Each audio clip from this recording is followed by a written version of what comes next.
You're listening to Late Night Radio on the SHR Media Network. Caution, there will be mature themes explored and potentially adult language used. If conservatarian words, phrases, certain concepts, or rhetoric offends you, tune out now. Freedom is never more than one generation away from extinction. We didn't pass it on to our children in the bloodstream. The only way they can inherit the freedom we have known is if we fight for it, protect it, defend it, and then hand it to them with the well-taught lessons of how they in their lifetime must do the same. And if you and I don't do this, then you and I may well spend our sunset years telling our children and our children's children what it once was like in America when men were free. I have come here to chew bubble gum and kick ass. And I'm all out of bubble. Ladies and gentlemen, boys and girls, children of all ages, welcome.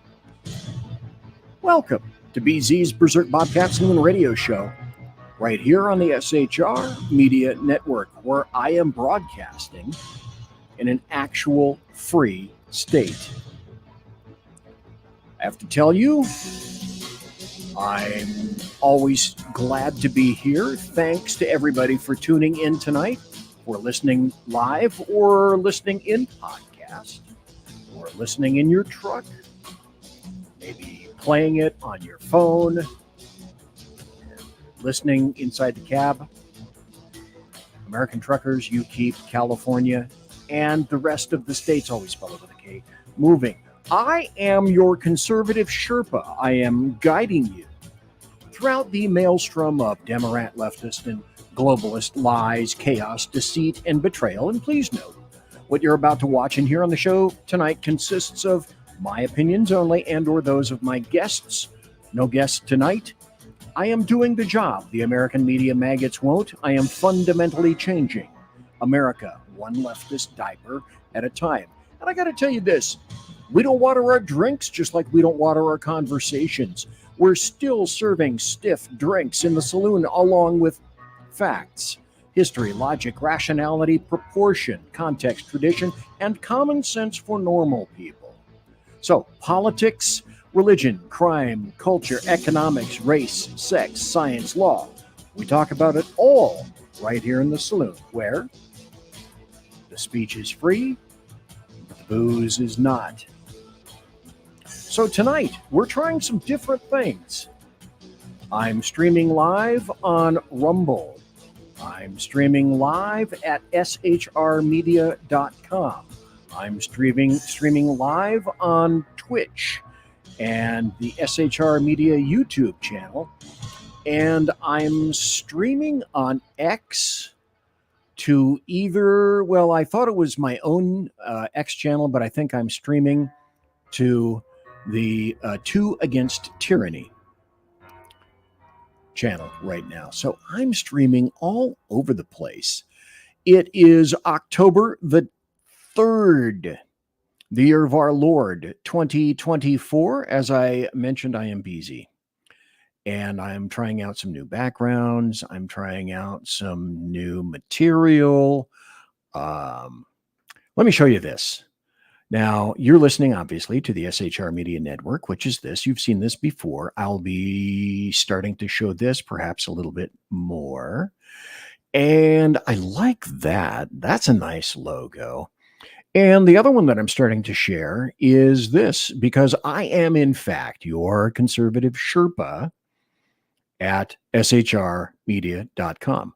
For the best in just about anything, go to shrmedia.com, because Sackhead Sean is working diligently, long and hard.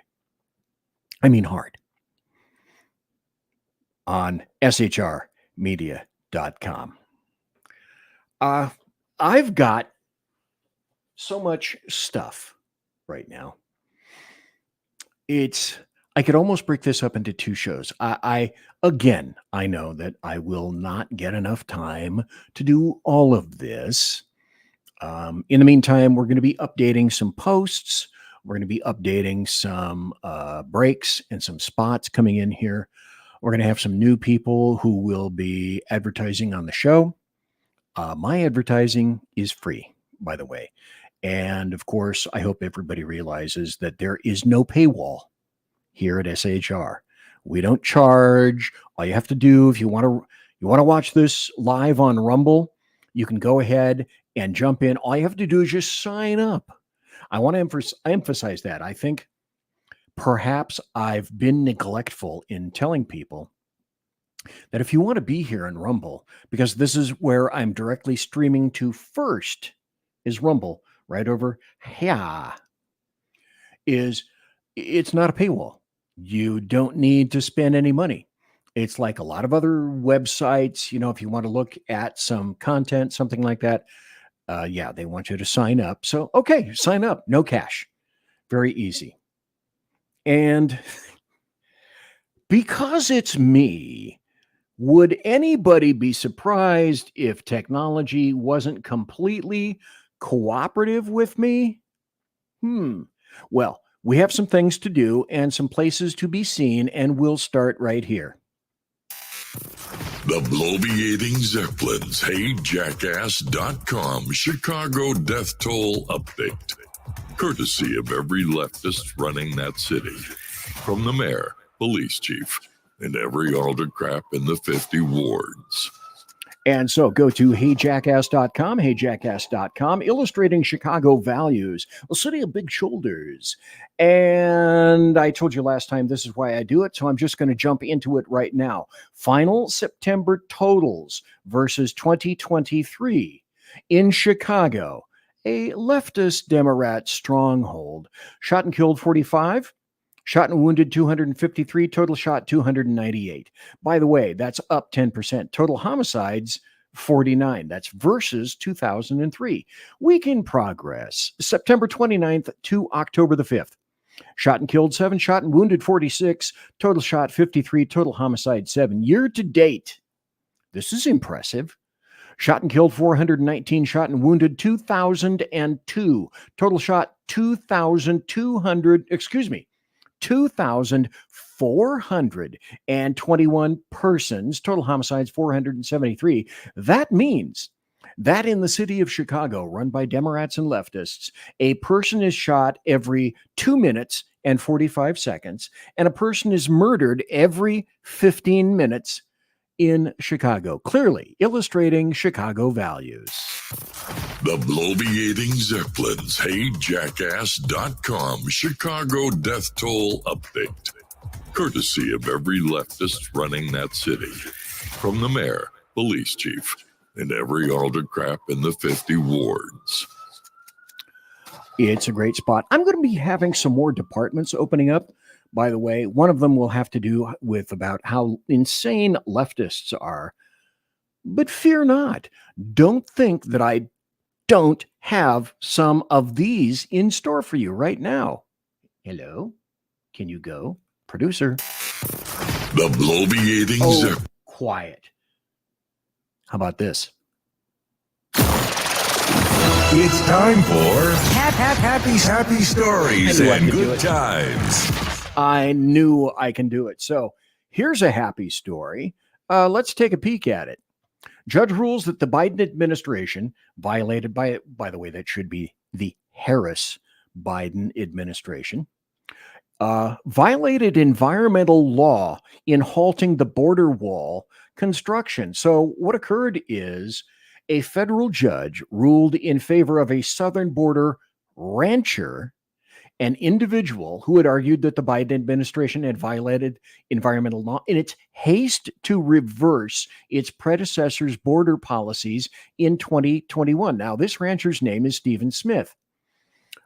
He's part of the lawsuit, the Massachusetts Coalition for Immigration Reform et al. Versus the U.S. Department of Homeland Security, challenging the Biden administration. So under NEPA, a federal agency must conduct an environmental assessment to determine whether a federal action has the potential to cause significant effects on the human environment, according to the EPA itself. They violated that. Woohoo. Consider that one for us. There's another happy story. Kamala's husband, happy only insofar as somebody actually wrote this. I'm rather surprised because the American media maggots certainly wouldn't. Well, this is from Breitbart.com. Kamala's husband, Doug Emhoff, is accused of assaulting a woman back in 2012. 3 friends of the alleged victim, who the Daily Mail only identifies with the pseudonym Jane, have come forward alleging Emhoff, quote, struck the woman in the face so hard she spun around. I believe there's some video for that. So let's see if we have the video of what happened in the Emhoff backyard. Barry, you can't just... Oh, Larry! Oh, are you all right? How did... Barry!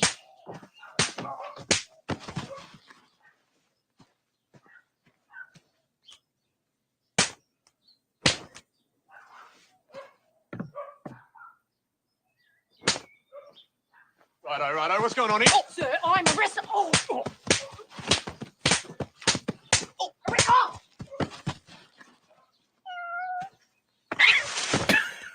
The slap.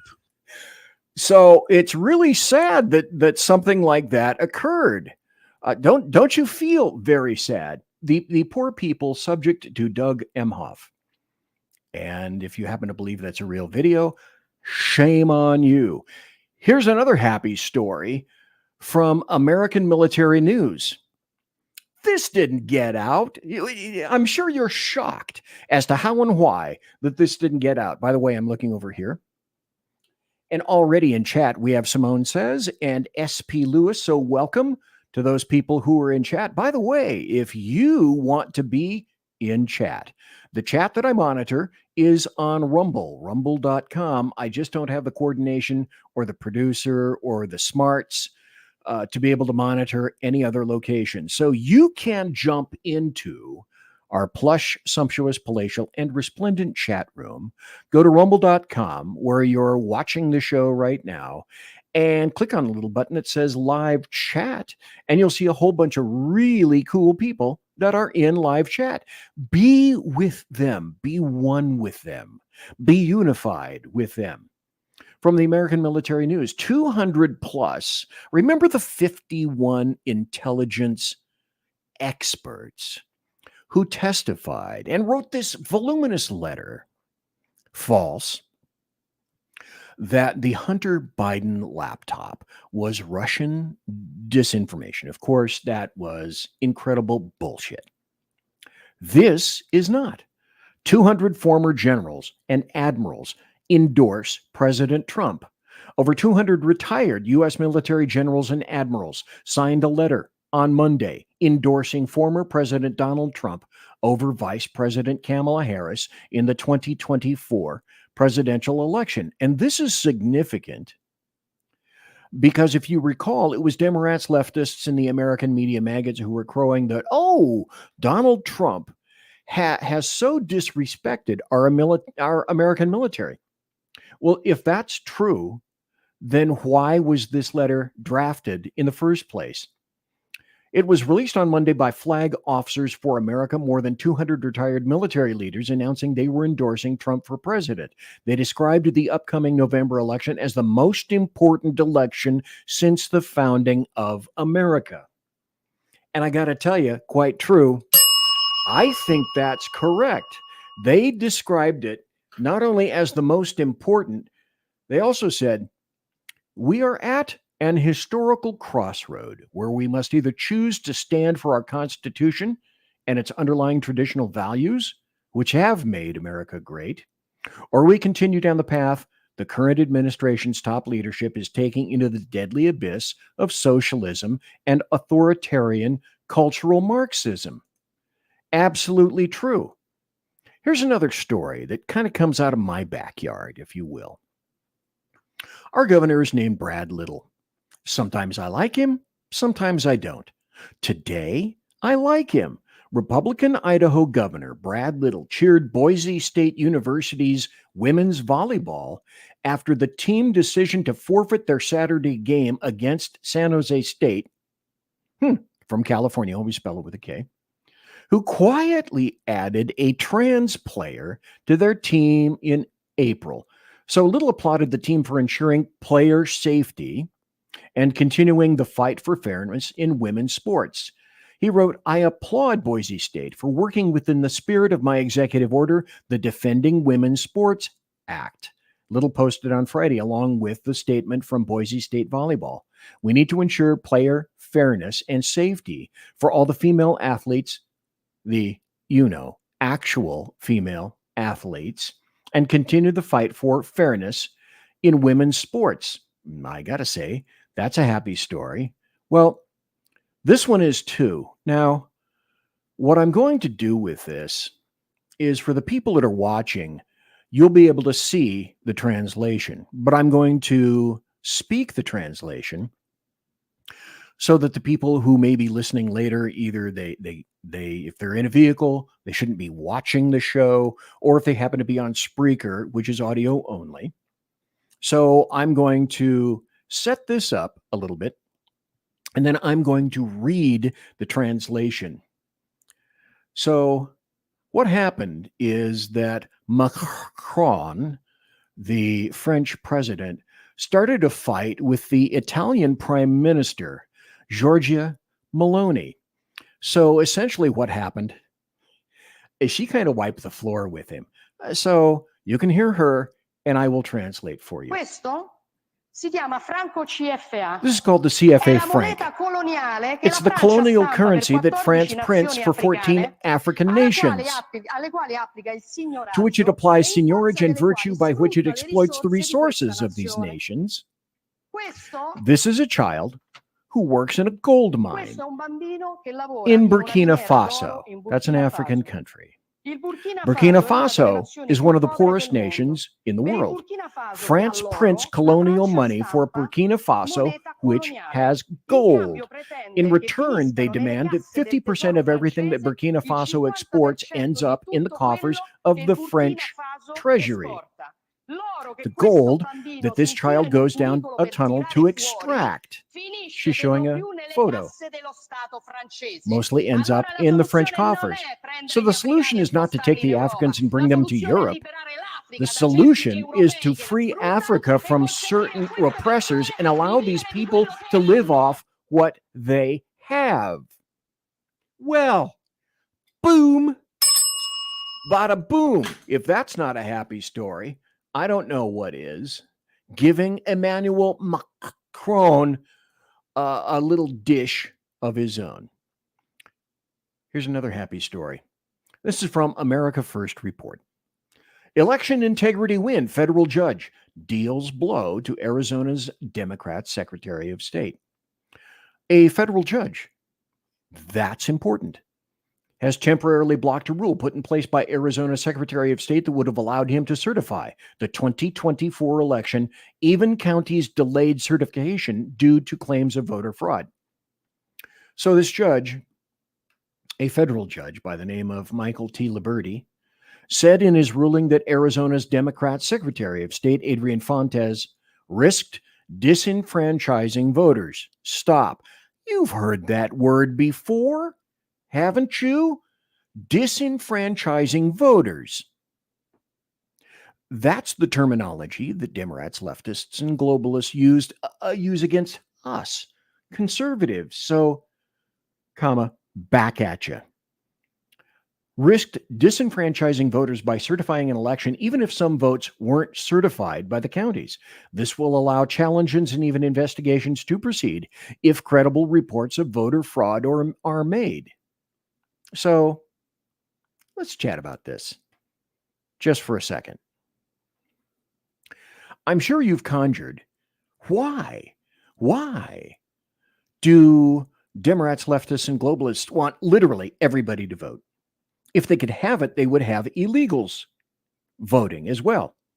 And in some local elections, New York, I believe, is one of them, and certainly I think San Francisco is as well.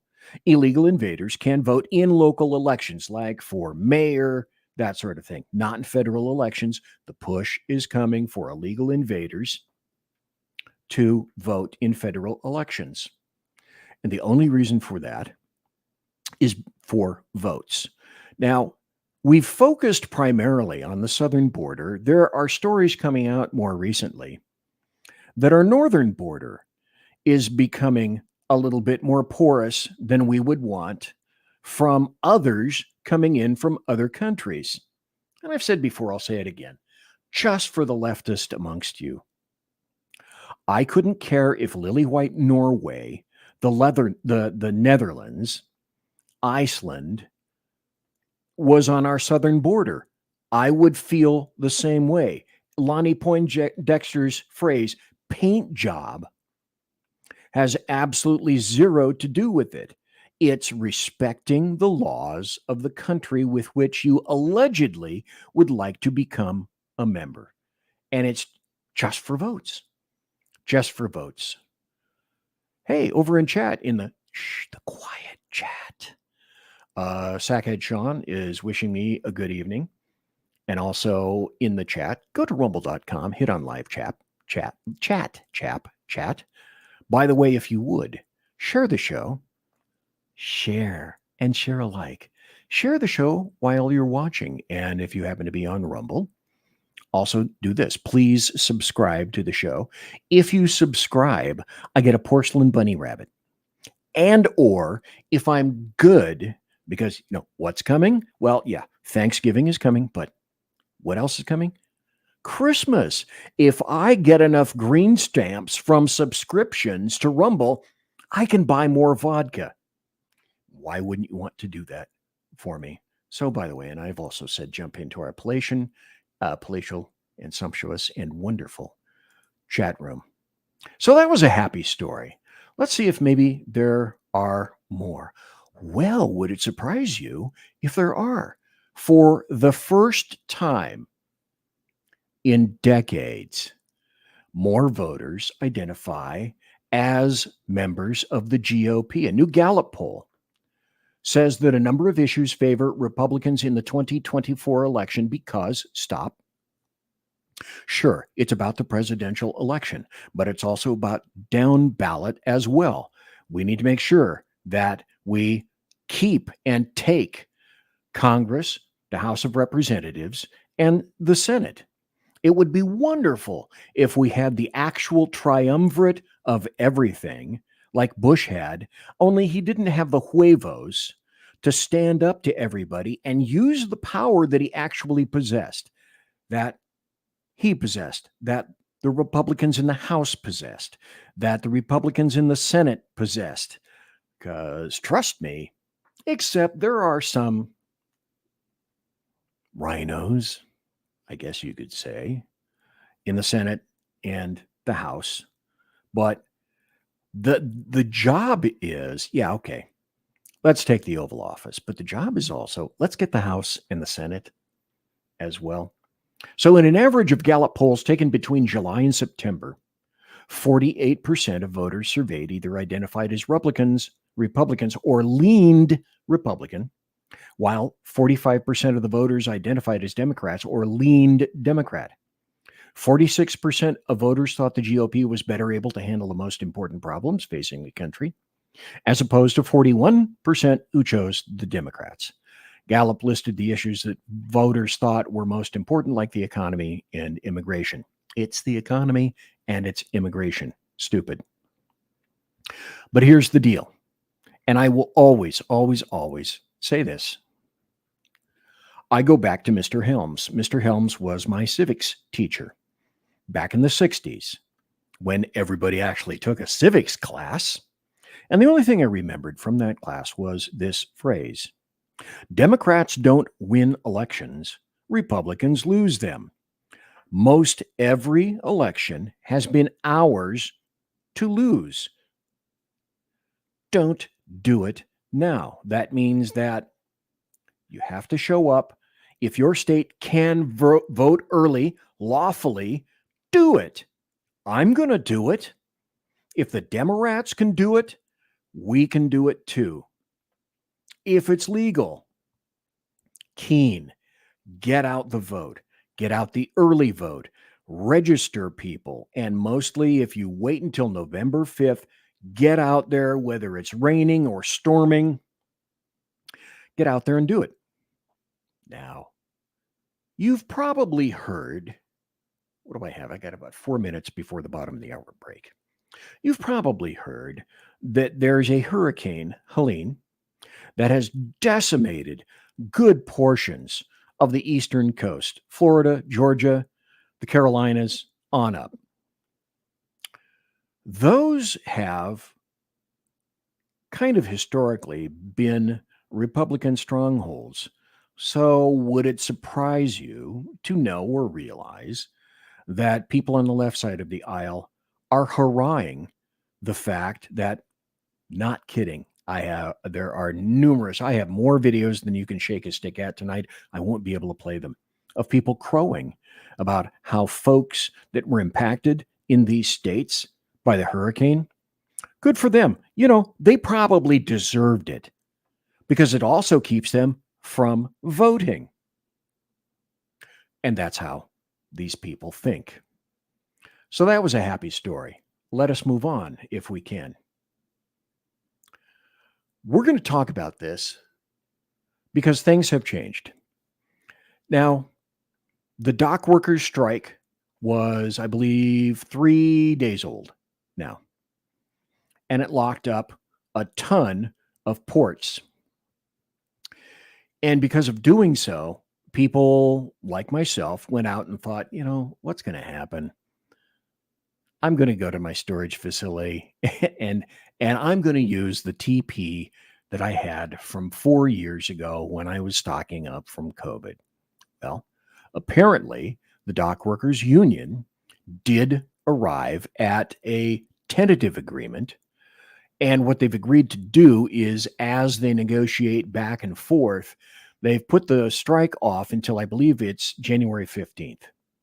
So striking U.S. dock workers are going to go back to work on Friday, tomorrow, after reaching a tentative agreement with employers on an improved wage offer. So they wanted 77%, a 77% increase over the next 6 years, and guaranteed job security and safety from automation. The conditional offer, like I said, was 62%. That offer's on the table for the next 90 days. So if that, some kind of an agreement is not agreed upon or reached in that time frame, that hike is going to be pulled from the table. So they're dealing with the ILA, which is the International Longshoremen's Association. And they represent about 45,000 striking U.S. workers. And the date so far, as of today, it could change next week, is January 15th to return to the bargaining table to negotiate all the other outstanding issues.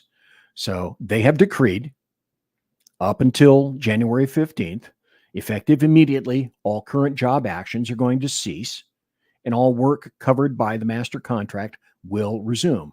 And that's what the union said in a statement. Now, we're going to go to a break. And when I come back, I'm going to let you know more about the information that perhaps you hadn't heard from the boss of this particular union, a little information about him, and a little bit of a background about the strike and him and what it is that those folks wanted. They didn't get it, but will they? I'm not exactly sure. Might they? Well, Christmas is coming. Conservative media done right. You're listening to the SHR Media Network. Hey, are you guys listening? This is Shannon from Right Way with Shannon and Mike in the AM on SHR Media. I know you've been wondering where we are and what's been going on. Well, folks, that's right. We're back. So please join us 7 to 9 a.m. Monday through Thursday on SHR Media, on Spreaker, iHeartRadio, and Spotify, and Facebook Live at 11 a.m. on Right Way with Shannon and Mike in the AM at Facebook. You don't want to miss a minute. We've got lots of guests, lots of segments, and lots of interesting things. And let's face it, there's nowhere for you to go, so you might as well tune in. Again, Right Way with Shannon and Mike in the AM. We're back live on the air on SHR Media, 7 to 9 a.m. Monday through Thursday, audio and Facebook Live, audio and video. Yes, we are going to do video. Facebook Live, Right Way with Shannon and Mike in the AM. Hope to see you soon. Want to make an immediate difference in the life of a critically ill child? You have the ability to do that right now. Make a donation to Dream Makers for Life, the organization that restores dreams to seriously ill children and their families. You can sponsor a dream pack for a child, which contains a clear PVC backpack, a dry erase board adventure coloring book, a journal, and dry erase markers to inspire a critically ill child to envision a future adventure and hope. Want to become a dream maker for life yourself? Go to dreamforlife.org. That's dreamforlife.org. Help a child. Help a family. There is always hope. Unleashed Jeremy Hansen, the most explosive pro-American podcast on the planet. Pro-MAGA, pro-Trump, pro-conservative. Come join the resistance. Fight for what really matters in America. 5 p.m. Central on UJHLive.com, Spreaker, iHeartRadio, Pandora, or MAGAbook.com. Come join the resistance and fight for America. Unleashed Jeremy Hansen.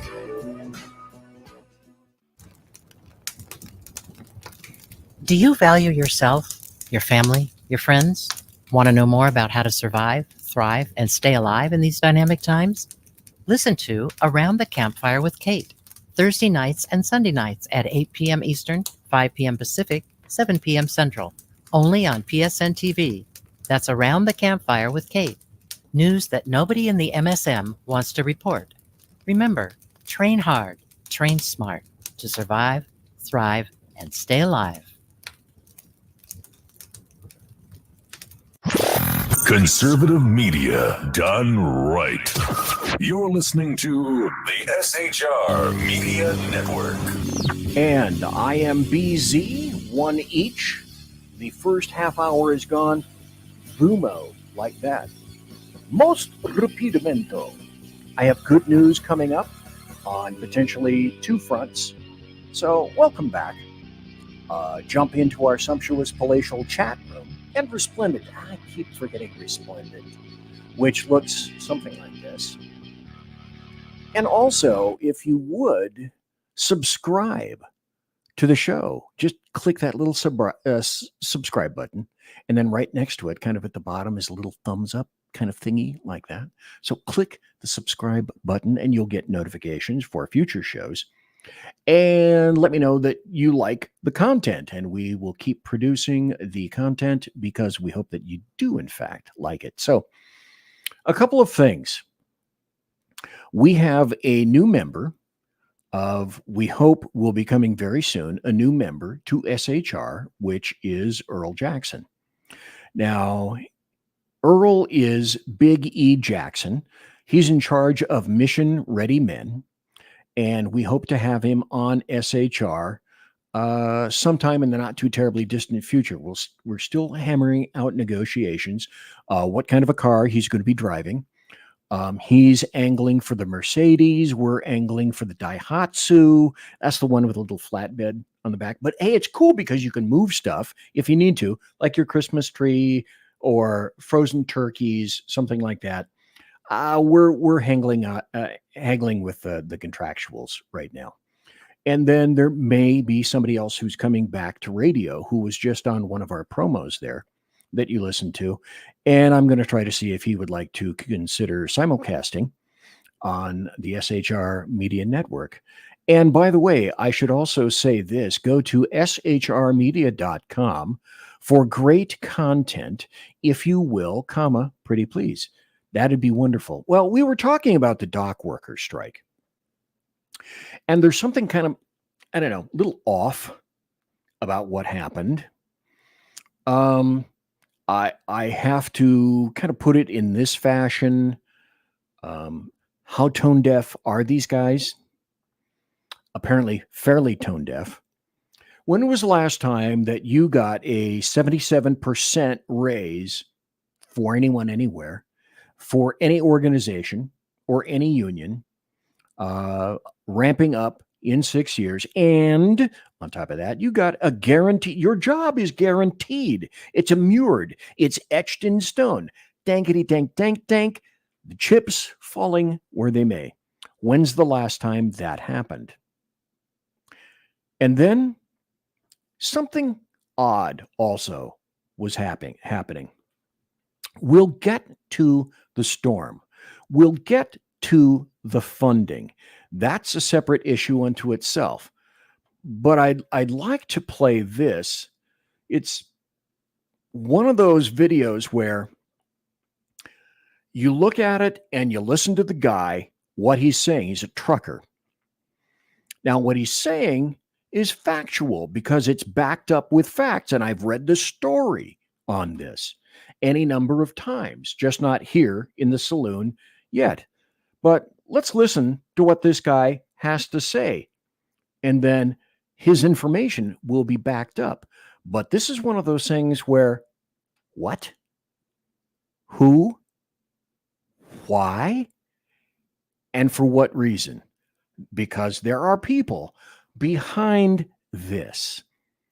And if you can see, it says we are under attack from within. Okay, what's this guy? What does he have to say? Hey guys, off-grid Dom here. I was just notified. I'm a truck driver, in case anybody wasn't aware. So I got connections with the ports and the railroads and other drivers. 51 truck drivers. 51 trucks who were delivering goods. They were on their way to deliver supplies down to the devastated areas of Hurricane Helene. Well, okay, copy that. He's going to, and these trucks are going to deliver much needed supplies. They pulled into a truck stop to get fuel.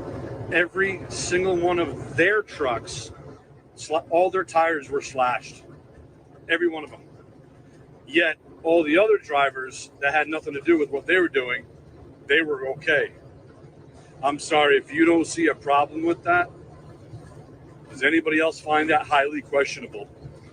Now watch. I'm going to stop this. This part is also true.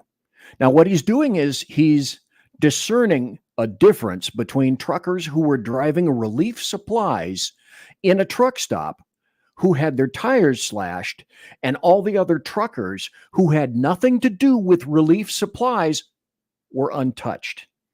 This is a true story. During the night at 3 truck stops on I-40 in Tennessee, they were hit by an unknown activist, person or persons or group at the moment, according to the truck manager. The TA truck stop in Denmark, Tennessee had 50 truck tires stabbed with holes in the sidewalls.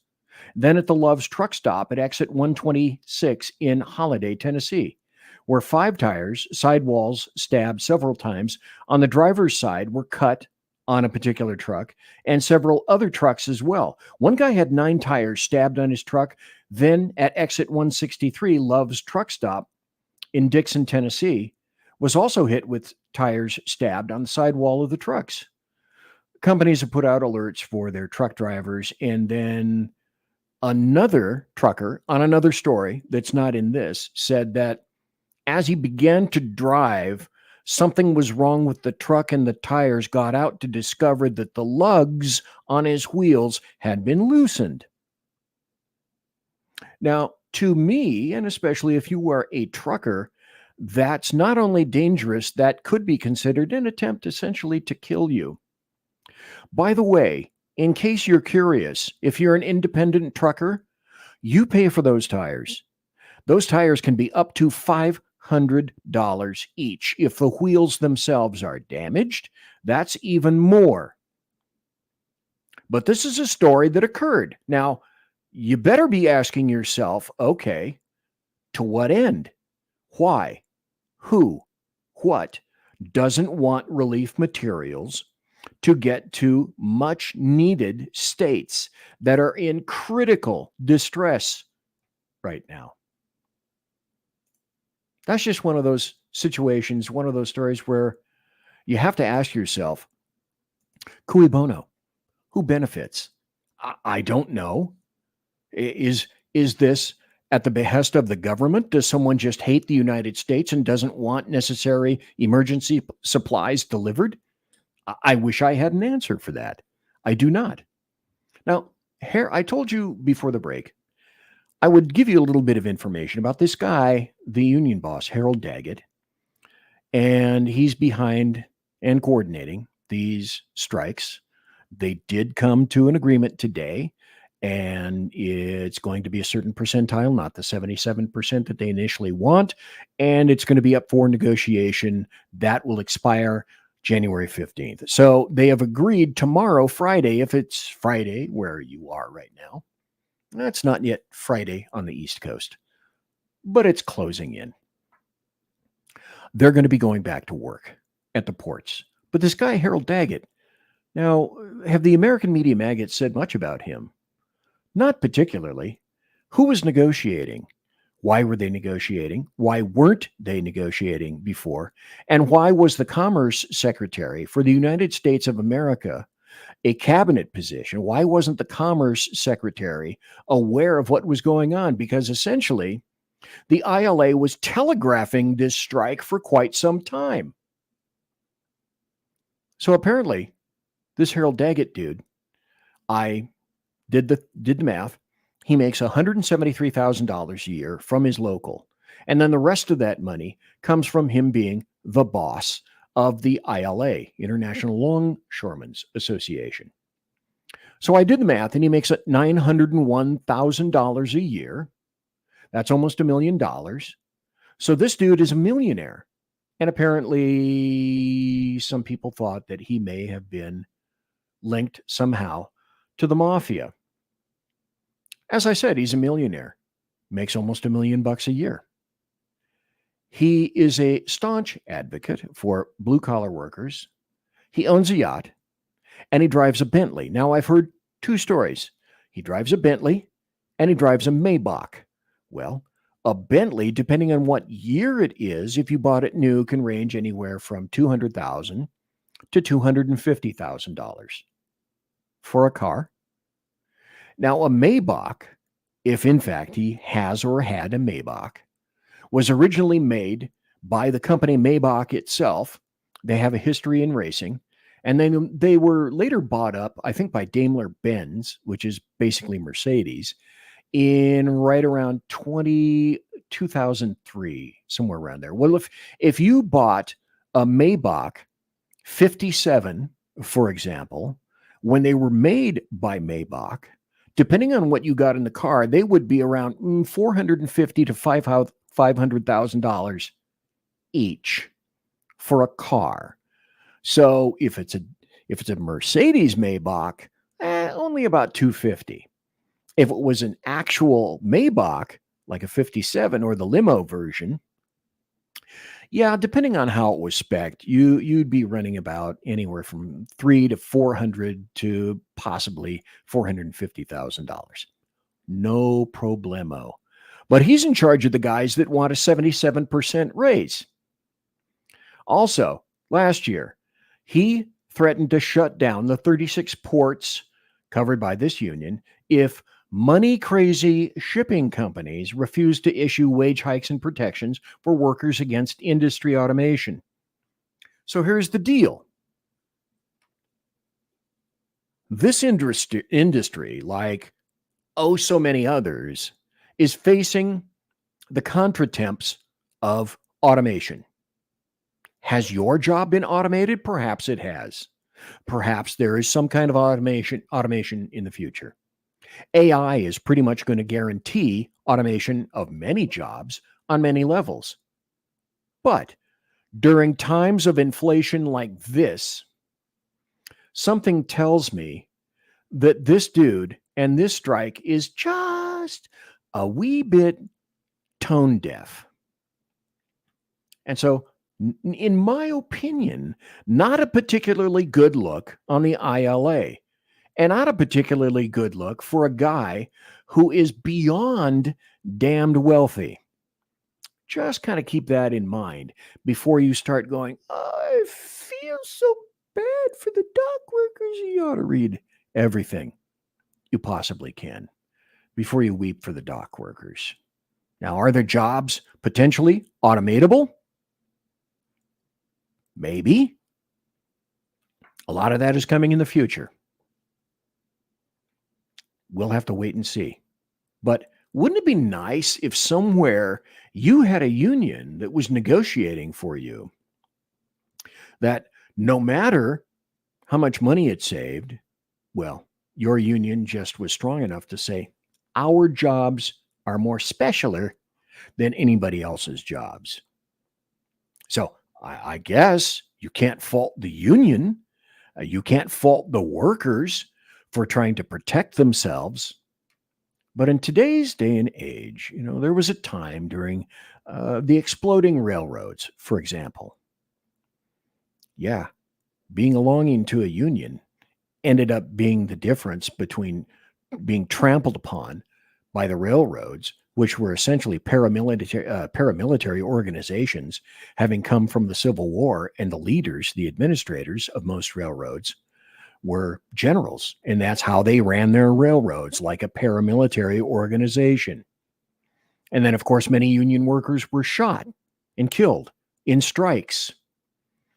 You don't see too much of that happening these days. And then you go back to the trucker that we just heard from. A lot of this crap just doesn't pass the smell test. As this was previously said, who's going to support workers' families? Machines? Machines don't have families. Okay. Wouldn't it be great if we all could have protections like that? Well, we can't. But here's the difference between the dock workers and you. If the ILA decides to shut down, as they did, 36 ports all around the United States, down through the Chemical Coast, the East Coast, the West Coast, and it costs shippers and you, through supply chains, billions, plural, of dollars a day. My guess is you don't have quite that pull wherever it is that you work. So, as a look in general, in terms of tone deafness, maybe not so bueno. Well, let's look at the people that we were talking about. Now, Sackhead Sean had an entire show earlier this week. I don't remember what day, but it went on for 2 or 3 hours, where he was trying to help get supplies and donations to the people that really needed it on the East Coast, from Florida on up. A great effort by Sackhead Sean. And yet, oddly enough, funding for Americans is becoming an issue.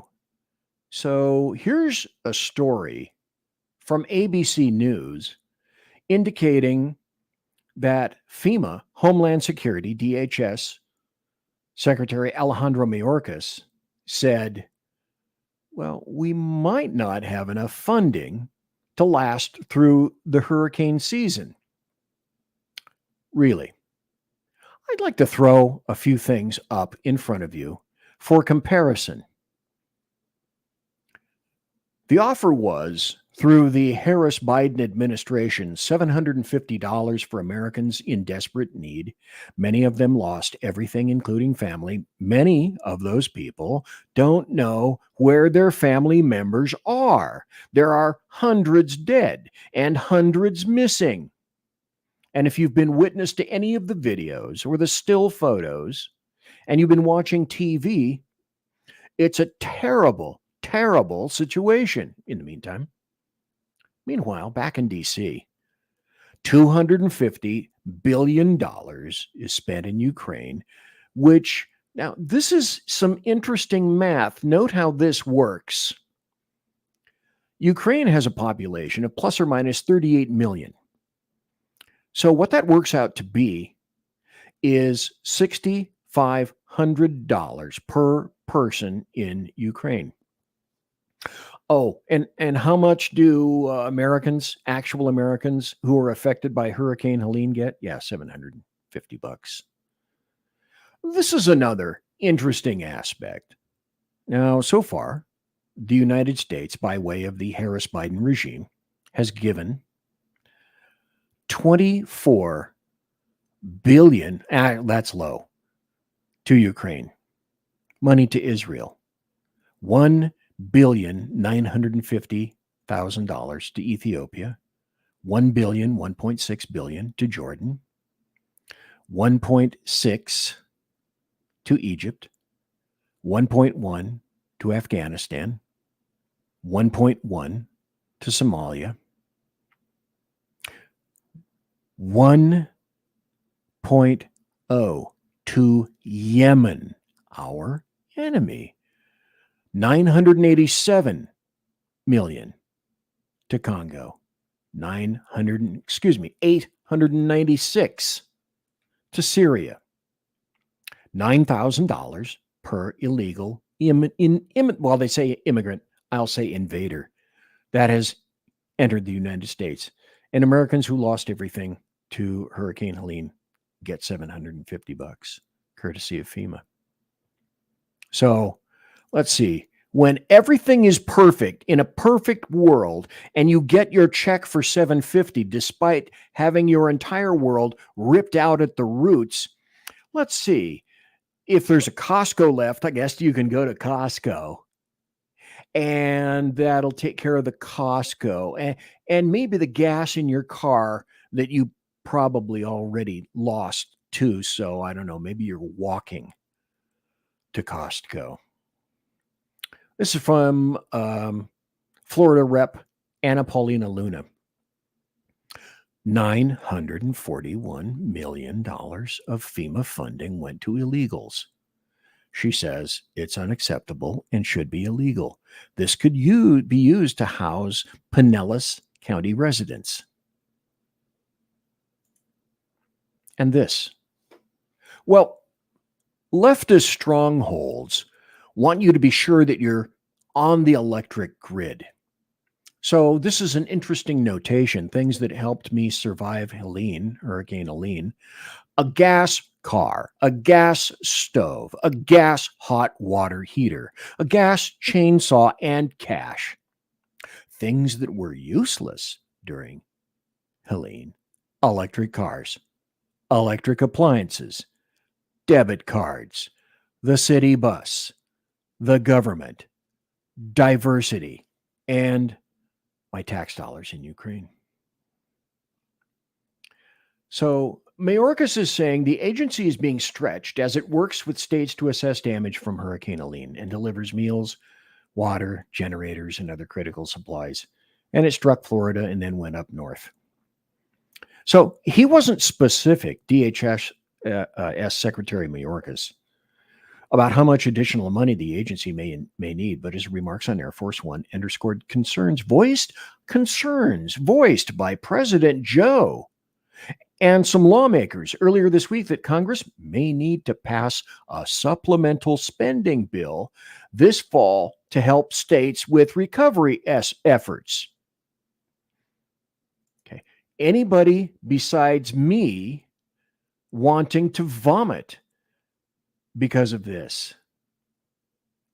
Well, yes, that would be me. So let's look at this. Under the Under the Harris-Biden administration, billions of dollars were budgeted to FEMA. They were spent on welcome centers for illegal invaders, asylum seekers, refugees, food and shelter for them.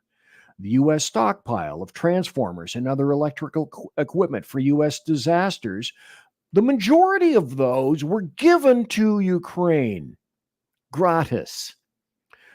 Well, VP Kamala Harris promises a whopping $750, like I've indicated, for hurricane victims if they can submit an application online. FEMA is now confiscating supplies donated to private volunteers, churches, shelters, stopping private citizens from helping. Oh, yay, FEMA. By the way, everybody, you'd better realize by now that if your government is involved, FEMA is not a first responder. Your federal government is not a first responder. DHS will not respond. The FBI couldn't care less about you. The CIA, the NRO couldn't care less about you. The DOJ couldn't care less about you. The federal government is not a first responder. Who's responsible for your immediate needs? You are, and your families, because you're in this nation under this regime. You're on your own. Which is why, as I indicated with the sheriff, Dan Wilson, whom I interviewed a couple of times, running for sheriff in Kootenai County, has said, it's stuff like this that I need to prepare for as sheriff to make sure that I take care of my people in my county, because FEMA and the feds are not an emergency responder. They are not a first responder. You will not see them soon. Sometimes you just don't see them. So FEMA and the media reported 200 have died due to Helene. On the ground reporting states over 500 body bags have already been used. So could it be that your federal government is already lying to you? Reports of missing children are on the rise, including disappearing from shelters. Private airspace was shut down so that the POTUS and VP Harris could do a flyover of floodlands, hindering air operations for the victims of Helene. And this is interesting. Vice President Harris was put in charge of a project called EO, Earth Observation, almost 2 years ago to ensure that everybody has internet access. They rejected Elon Musk's Starlink. Well, why would that be? Perhaps because then they can't control the information flow. They budgeted billions of dollars for this, and it went nowhere. Do you see any of the results from that money showing up to help you? So what actually occurred is this. Elon Musk, on his own accord, brought Starlink to help get internet service restored to areas without electricity. The government then reaches out after the fact to contract out Starlink like it was their idea. Why didn't we think of this? Well, it's our idea anyway. And of course, illegal invaders have already been arrested for pillaging and looting areas hit by the disaster. Illegal invaders have been already arrested for abusing children whose parents have died in the flooding. I could go on. Why not? Now there's another 2 minutes or so until the top of the break. When we come back, this is a story that now there's a conflict here. Let me see if you can see this. FEMA has funds needed for immediate response and recovery, despite Mayorkas's warning. Wait a minute. Okay. We're going to come back and talk about this. So, as I've said many times, when you're dealing with the federal government, somebody's lying. Somebody's lying big time.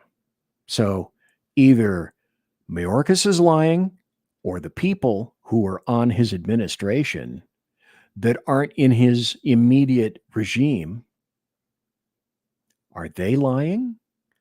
So if there's money available, where's it going? If there's money not available, why? Why do we need a supplemental bill, more money for emergencies? And then perhaps the final question should be something similar to this. Various coasts, Florida, the southern coast, these areas on the East Coast and in Florida have been hit historically by terrible hurricanes for years. How is it that no one, especially when the government was paying for NIMS, SEMS, they were throwing out tons of money, millions and millions and millions of dollars to law enforcement back after Katrina, because that was a thing. that Bush cocked up, well, that local governments cocked up too, because Bush was accused of it all. But you had people in New Orleans living in a stadium under terrible conditions. Do we not see these things coming? Or is money simply being funneled into local agencies and the federal government, and they get spent elsewhere? I think I just may have answered my own question. Why and how does that work? Can we solve it? Conservative media done right. You're listening to the SHR Media Network. It is he that is me, bringing perspective from across the sea. Join me, Jack Alexander, 4 days a week for the Jack Alexander Experiment podcast, as I take a unique outsider's look at the news and issues affecting life and liberty here in the USA. I'll show you what the mainstream media refuses to. Politics, border security, defense, healthcare, travel, nothing is off limits. Catch the Jack Alexander Experiment podcast each Monday to Thursday on Facebook, YouTube, and everywhere good podcasts can be found. Also, check out the website, www.jackalexanderexperiment.com. Come listen to the bloviating Zeppelin's Berserk Bobcat Saloon Radio Show, Tuesday and Thursday nights at 11 p.m. Eastern, 8 p.m. Pacific, for the best in late-night conservatarian wireless talk radio at shrmedia.com. Raised as a free-range child with dirt and freedom, BZ is broadcasting behind enemy lines in occupied California. Jump into our plush, sumptuous, palatial, and resplendent chat room at shrmedia.com. Now, with 18% more umbrage and 20% more bulbosity than previous shows, and with delicious Liberty additives. Remember, BZ realizes that with great beard comes great responsibility. No chinchillas were harmed, embarrassed, or the focus of any sarcasm whatsoever in the making of this ad. It's your business diva here, Melanie Collette. I am inviting you to a front row seat as I discuss some of the most intriguing details of wealth and finance with today's movers and shakers in the world of business. Listen in and discover financial truths on a global, domestic, and household scale. Uncover topics that will impact your wallet today and in the future. Money Talk with Melanie airs Monday through Friday, 5 p.m. East, 2 p.m. West, right here on SHR Media and High Plains Pundit Talk Radio. You can't afford to miss it. After 6 years covering terror and corruption, the Unpleasant Blind Guy is making a change. I'm Dave Milner. Join me on Spreaker and YouTube through SHR Media and on the Western Free Radio Network as I team up with Jeff Mitchell, host of the English Defense League radio show on blogtalkradio.com. Check show pages for airtimes. It's the Unpleasant Blind Guy. On EBL Radio. There's no surrender, ever. Because truth is not always pleasant. Conservative media done right. You're listening to the SHR Media Network. And we're back. I'm back. Welcome back to BZ's Berserk Bobcat Saloon Radio Show. I am the aforementioned BZ. Thank you so kindly for watching tonight. Please subscribe to my channel. Please share the show. Each subscription that I get, I told you about I can either get a porcelain Dalmatian, I can get more vodka, okay? Because it's like the other vegetables aren't even working very much, except for, as Sackhead Sean pointed out so rightly, inappropriately, I think it was day before yesterday. Well, okay, except for corn. Corn apparently is doing its share. That is something to which he can attest. Thanks for being here. By the way, go to @2againsttyranny on Twitter, on X. Jeez. That's where SHR resides. And you can also watch our shows live there as well. And then I theoretically should be broadcasting this show live on Twitter, X, @BZ's Saloon. Recently got back on Twitter. I kind of missed it for a while. Elon is starting to make some money again on this, but boy, I want to tell you, Elon is absolutely despised. So before the break, this was the story. So Mayorkas says, no, we don't have any money. We're out of money, and it's going to tax us to give you peons if you deign to survive it. Maybe you survive, maybe you don't. If you do, $750. That taps us out, as opposed to Ukraine. So DHS said Thursday the Federal Emergency Management Agency, FEMA, has the funds needed for immediately response and recovery in the wake of Hurricane Helene. Well, wait. Why then is DHS Secretary Mayorkas kvetching about a lack of cash? As I said, somebody's lying. It's either him or it's DHS and the various other administrators.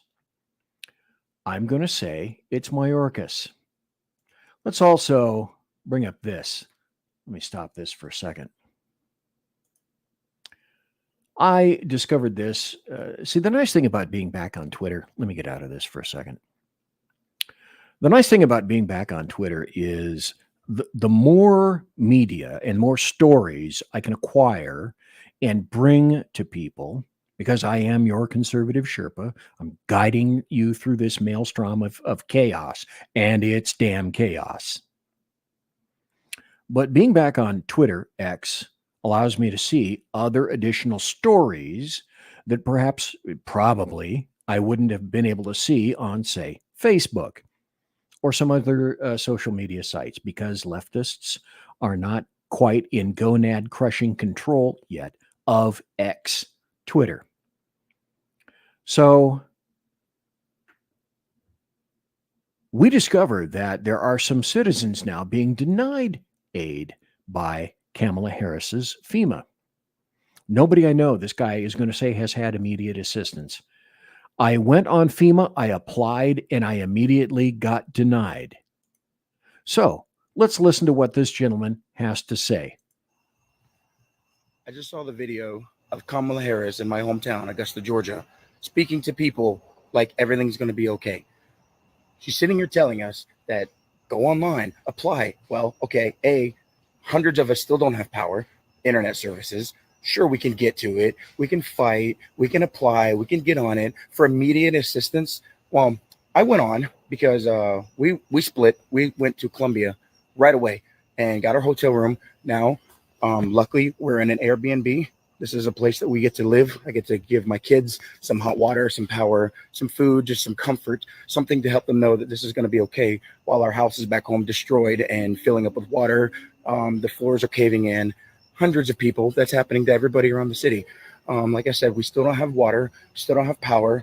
Slowly it's getting restored. And I think all the linemen that are out there working so hard from all the other states, they're the only ones that are actually getting things done, not the freaking government, because you're telling us to go online to FEMA and apply. Okay, did you notice what he said, by the way? All the linemen from other states, other surrounding states are sending their people, their linemen, to go in and help in these affected areas.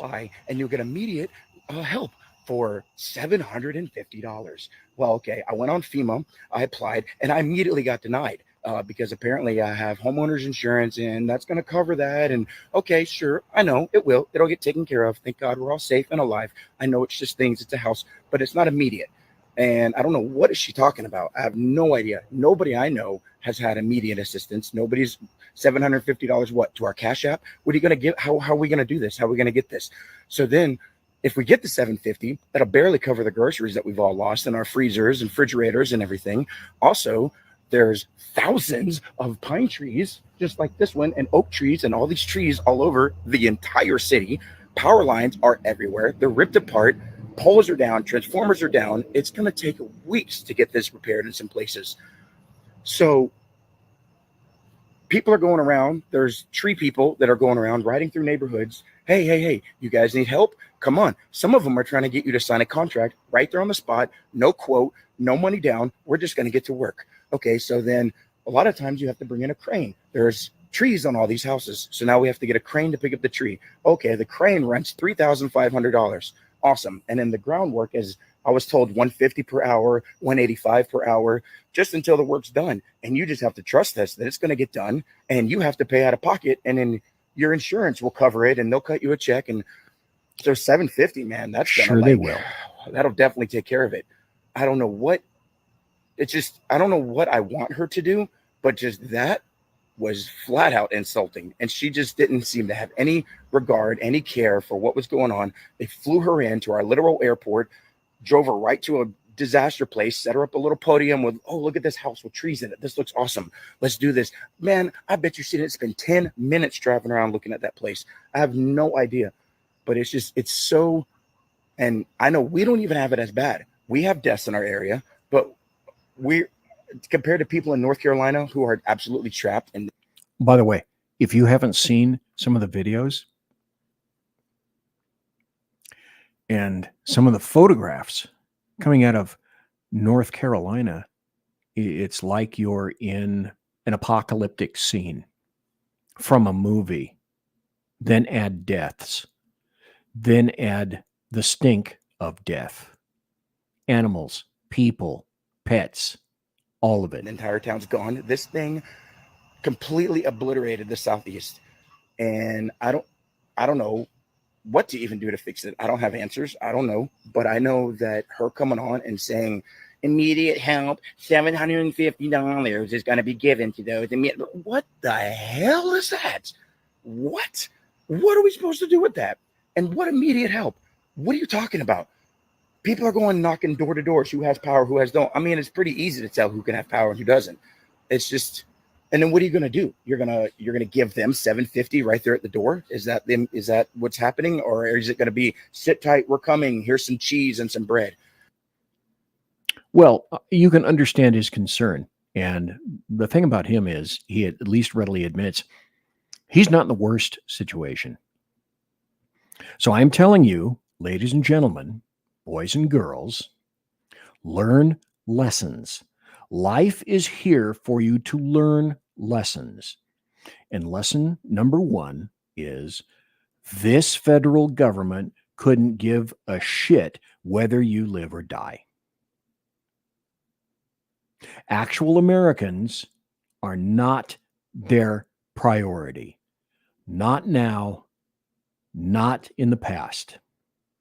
And certainly, if Kamala Harris wins, you will not be an actual American, will not be a priority in the future.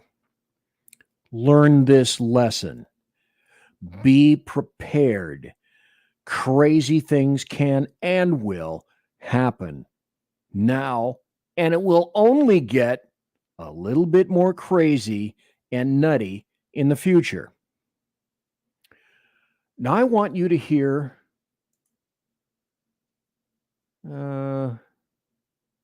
let me see if I can get this. Okay.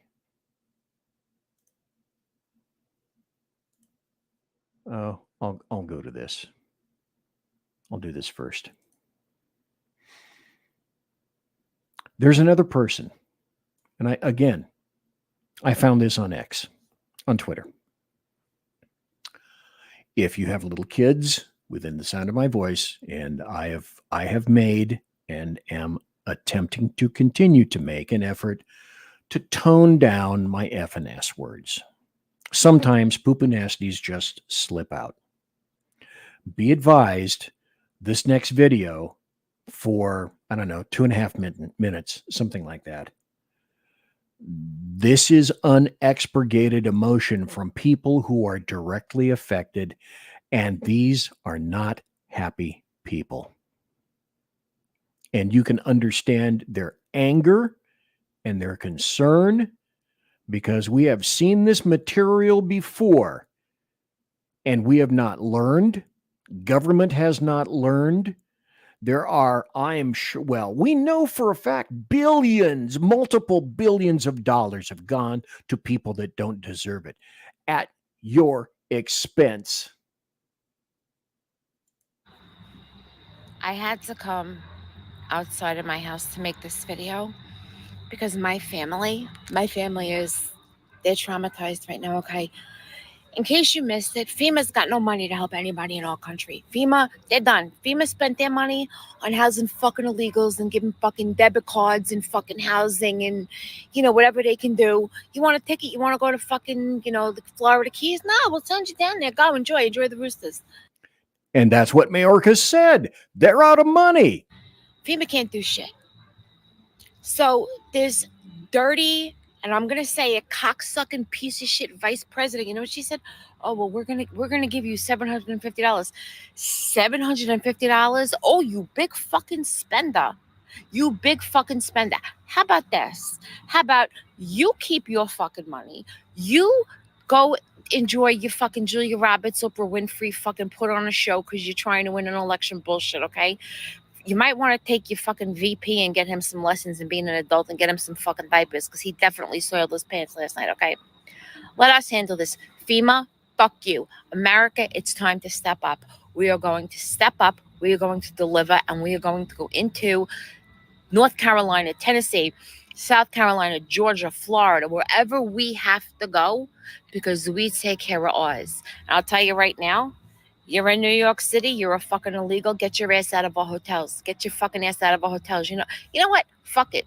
We don't even want the fucking Roosevelt back. We don't want any of the hotels back because these dirty, disgusting dirtbags that this fucking administration brought in, they ruined it all to shit. They ruined it to shit. We'll take Americans into our fucking homes and we'll do what we got to do. I am disgusted. I am mortified. I am annoyed. But I will tell you this. If you follow me, I posted about it. There's going to be a collection. We're going to be collecting a lot of shit, okay? I'm going to be headed down to North Carolina. I have my SUV. If I can load up, we're going to load up. Worst case scenario, I got to rent the U-Haul. Worst case scenario, best case scenario, I got to rent a couple of Mack trucks. I have CDL drivers. We can get it down there. I got a place to go in Plymouth, North Carolina. They will get it out to Western North Carolina. We are going to show them that, you know what? The government doesn't give a fuck about you because they don't even know who the fuck they are right now, okay? Kamala's worried about getting smacked by a fucking alcoholic husband, and Joe Biden basically shit his pants and Jill walked away. But don't worry about it because you know what? The real fucking Americans are here. We're here for you, and we got you. Now, whether you agree with her verbiage or not, Americans are pissed when they see that they are second-class citizens in their own nation. And they have a right to be. They have opinions like mine because their eyes are open and they're watching what is occurring all around them. It doesn't take anything more than a 5-year-old to see what's going on in this government.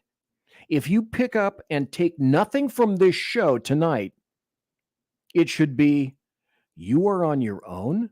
Your government is proving it. They've proven it before, and they're proving it again. If you count on FEMA, if you give everything that you have to government, a government, as is said so many times, a government big enough to give you everything that you claim that you want is big enough to either take it all away from you or show you remarkable indifference. And it's that indifference that they're showing you right now. Let's go to this story. This is from the New York Post. This confirms exactly what I said. You're on your own. Hurricane Helene victims in North Carolina are fending for themselves as response from Harris FEMA underwhelms. Now, they have to be kind. I understand that. And they have to be journalists. The folks on the New York Post are more journalists than others. They are, for example, the New York Post, the people that brought us the truth about the Hunter Biden laptop, which is how I got kicked off Twitter for talking and putting an article on Twitter, the original Twitter, which was true, that 51 intelligence experts lied about that it was Russian disinformation, which it wasn't. So the New York Post, yeah, very interesting. I'd go with them. Now, you have the dockworker strike, which was kind of pushed to the side. We'll see what happens between now and January 15th. Then you had Hurricane Helene, which is a massive cluster in any number of states. And then we've got this, built upon weakness. So this tiny, tiny little country, this postage stamp of a country, is fighting. Israel is fighting Hamas in Gaza. Israel is fighting Hezbollah in Lebanon. Israel is fighting the Houthis in Yemen. And we have all these assets in the Middle East, in the Persian Gulf, in the Gulf of Oman, Aden, the Red Sea, the Suez Canal, and the Mediterranean Sea. There are any number of choke points in there that can and will be used by the forces, the terrorist forces in the Middle East. Iran has any number of nuclear facilities. And this is what the Biden administration is talking about. Basically, the Biden administration is saying, oh, no, don't touch these, Israel. Don't touch these. These are critical facilities, and you shouldn't be touching them. Here are the ranges of Iran's missiles. Iran launched missiles into Tel Aviv and to Jerusalem about 3 days ago. They didn't create that much damage. Can't necessarily say why. But you can see, depending upon the types of ballistic and cruise missiles that Iran has, their range is out to about 2,000 kilometers. Now look down there. That's a good portion of northern and northeast Africa. That's all of the Middle East. That's up into Eastern Europe. That's up into Russia. That's over into India. And Iran has that capability. Now, Israel, like I mentioned, that postage stamp, none of this makes sense. Israel is fighting all of the enemies of the United States of America. And Harris and Biden are telling Israel, back off. That makes no sense. The Harris-Biden regime still appease Iran, the fundamental source of terrorism. I cannot logically, responsibly give you a reason as to why this is. Only morons or people that legitimately despise America would continue to fund Iran. The sanctions were levied under Trump and removed under Biden, or whoever is puppeting Biden. Iran is the fundamental source of terrorism. There are no sanctions back on Iranian oil. Iran gets all of its money from oil. Terrorism gets its money from Iran. Sanction Iran again, as Trump did, and then you help to throttle terrorism. Why does the U.S. do nothing to Iran and constantly cautions Israel against standing up for itself? So I have to ask this fundamental problem. It's the same question that I've posed to any legislator, any member of the House or the Senate. When you don't back closing the border, which cartel is paying you off? Because if you don't vote to close the border and to stem the tide of illegal invaders, you're being paid off. Convince me otherwise.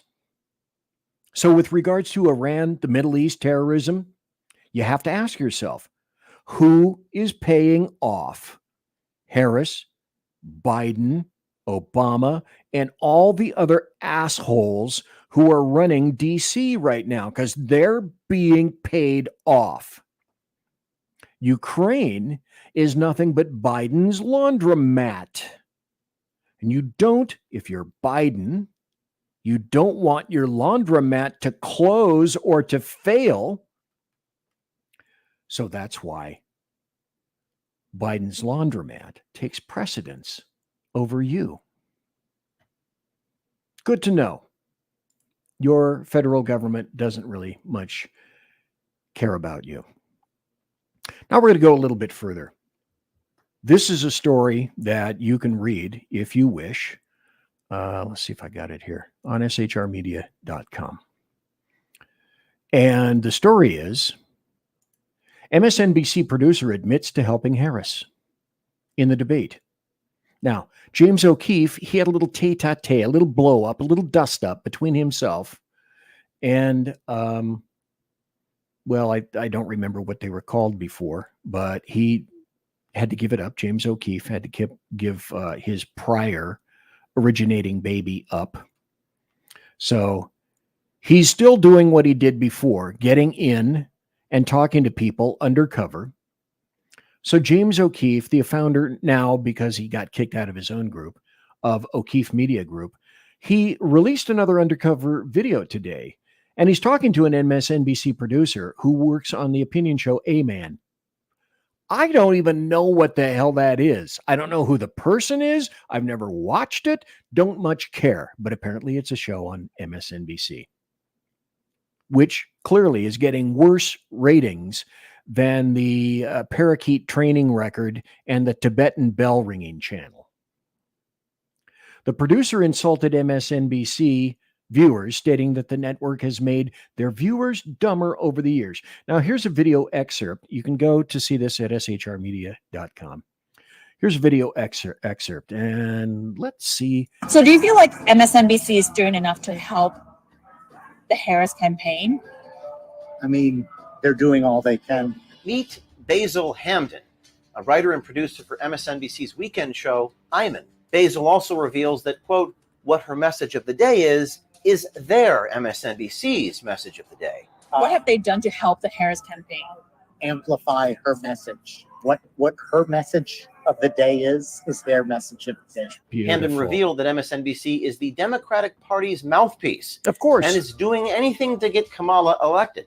Hamden says this news network is indistinguishable from the Democratic Party. So is MSNBC just like doing whatever it takes to get Kamala elected?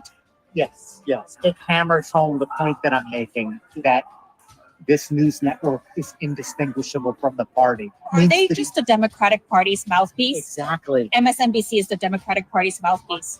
Yeah.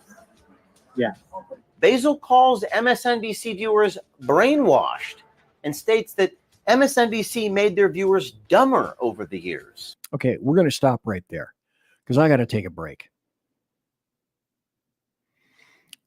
Here's what I want to say before. Please support us. Please support me on Rumble. Please support SHR. And I don't mean, send us your money. No, I'm talking about send us some views. Share our shows. Give it to other people because we are under terrible times and you and everybody else need to see this information. That's why I am the Conservative Sherpa. It's my job to guide you through all this crap and also the job of SHR Media. So we're going to be coming back right after this, and we will continue. So please subscribe. I don't want your money, not me personally. There's no Venmo thing on me. I'm fine. I'm set up. You want to help out SHR or some of the other individuals that are on SHR? Watch their shows. And please watch mine as well. We're going to be right back after this. Conservative media done right. You're listening to the SHR Media Network. Southern Sense is conservative talk with Annie, the radio chick you bellows as host, and C.S. Bennett co-host. Informative, fun, irreverent, and politically incorrect. You never know where they'll go, but you'll love the journey. Annie is a top conservative host on Top Talk Radio and features some of the finest guests packed with important politicians and newsmakers. Listen every Friday, 3 to 6 p.m. Eastern, noon to 3 Pacific, on the SHR Media Network. Remember, Southern Sense is common sense. We hold these truths to be self-evident, that all men are created equal, that they are endowed by their Creator with certain unalienable rights, and among these, life, liberty, and the pursuit of happiness. Hi, this is Eric Thompson. Please check out my new Week in Review show, For Liberty's Sake, Saturday mornings, 10 a.m. Pacific time. Check out forlibertysake.com. Hey, are you guys listening?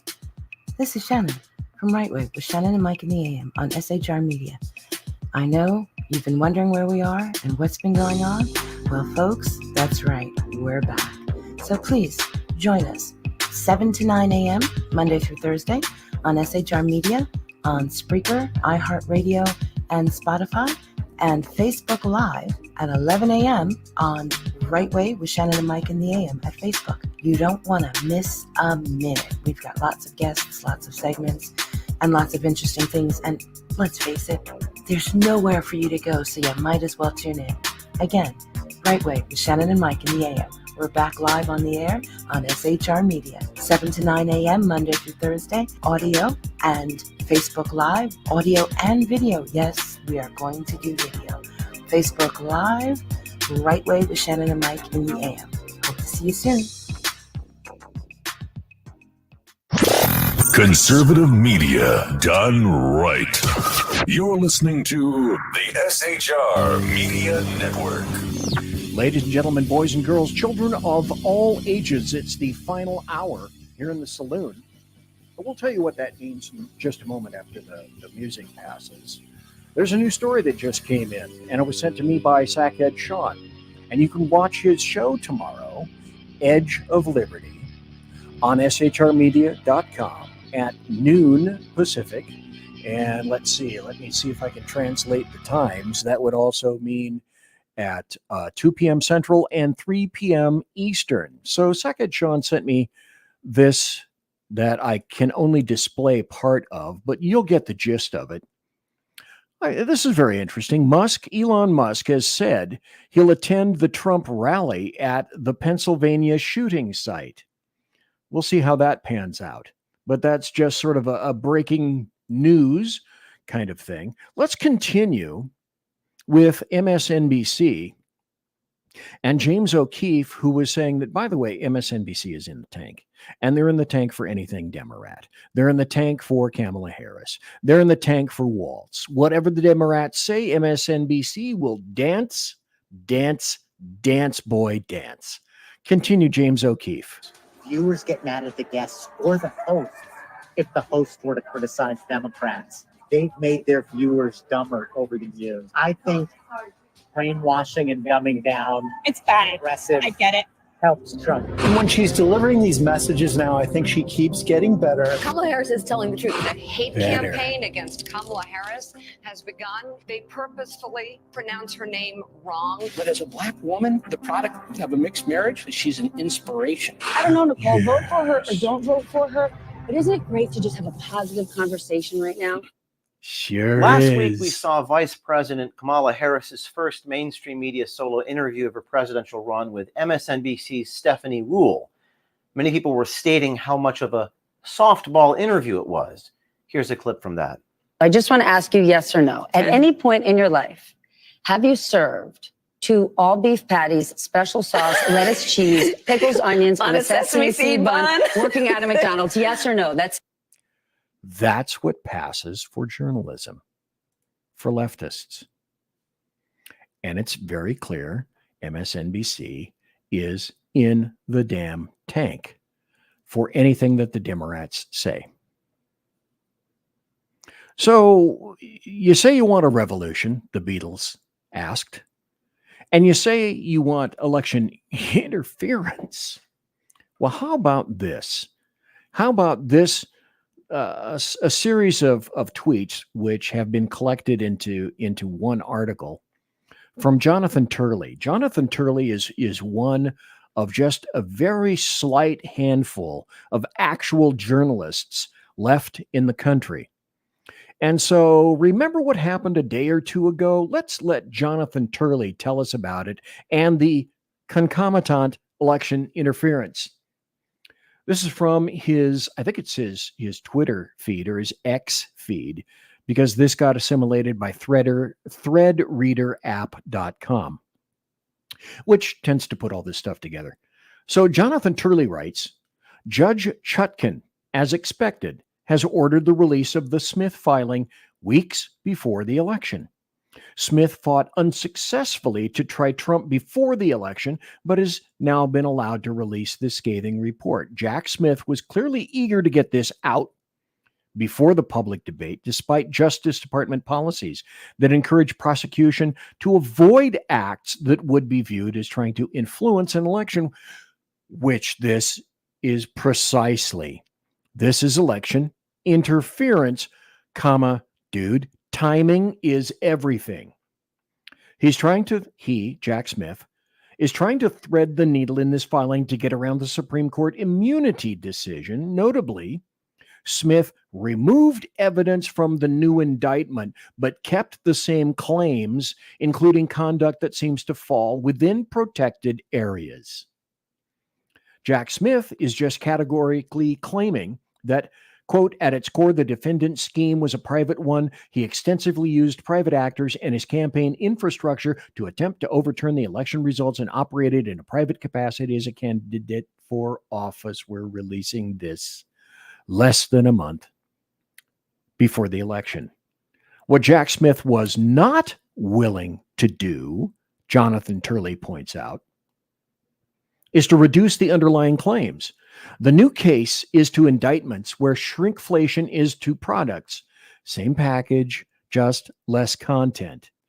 And Jack Smith, Jonathan Turley writes, knows that he has a motivated and a supportive judge in Judge Chutkan and wants to simply prove the basic claims on less evidence. That's election interference. That's pretty plain. That's pretty simple. Here's another story, which probably you'll only hear here on my show and or at SHR. An FBI whistleblower. This is just a few days ago. An FBI whistleblower out of the Federal Bureau of Investigation has given the American public a sobering warning about the agency and the future of the country. Now, a guy named Marcus Allen is a former FBI staff operations specialist. He warned Wednesday at the House Judiciary Select Subcommittee on the weaponization of the federal government. The federal government is, in fact, weaponizing. And I've said this before for quite some time. I wish I had this up here, but I don't right now. The FBI and the DOJ are nothing more than the weaponized arm of the DNC and leftists. And they are a corrupt anti-American organization and a terrorist organization. That's the FBI. This guy is essentially concurring with that. According to the House Judiciary Committee, the hearing was intended to examine how the Federal Bureau of Investigation has used its security clearance adjudication process to purge its ranks of conservatives and whistleblowers and unlawfully punish those with views contrary to FBI leadership. You knew this inherently already, did you not? Ladies and gentlemen of the United States. Of course you did. You inherently intuited it because that's what's been going on for years, since 2016. It was a soft coup against a presidential candidate. It was a soft coup against a presidential nominee. It was a soft coup against a president-elect. And it was a continuing soft coup against a sitting president of the United States, Donald John Trump, OMB, Orange Man Bad, the guy with the dead orange cat on his head. Everybody knows it. This guy is confirming it to the FBI. Well, as he continues, it looks like whistleblowers received charitable donations after the FBI suspended them without pay. By the way, there's a federal law against that, which the FBI clearly they couldn't care less about. It doesn't apply to us. The whistleblowers received charitable donations after the FBI suspended them without pay after coming forward, but this was not given to secure their testimony. Marcus Allen, this guy testifying, did not back down from his original testimony during his most recent appearance in front of the Congressional Committee, but he doubled down on his warnings about the out-of-control federal agency. This is a quote. In late 2021, I raised concerns about the FBI director's testimony about the January 6th Capitol riot, not out of political motivation, but out of a duty to truth and integrity. That's what the FBI says they want, they love. He continued, this act, which I believe to be in the spirit of transparency and accountability, led to unexpected and severe consequences. He said, almost exactly 3 years ago today, I forwarded news articles to my superiors and others within the FBI about January 6th. It was literally one of my job duties to keep my colleagues informed about open source intelligence as related to their cases. As a result of simply doing my job, the FBI accused me of promoting conspiratorial views and unreliable information. So then the FBI questioned my allegiance, Marcus Allen said, to the United States, suspended my security clearance, suspended my pay, and refused to allow me to obtain outside employment or even accept charity. He said his suspension lasted for 27 grueling months, during which the Bureau kept him and his family in indefinite limbo and prevented him from earning an income because, he said, the Bureau was trying to destroy him financially. We can't have information that doesn't present us in a good light coming out, is essentially what the FBI has said.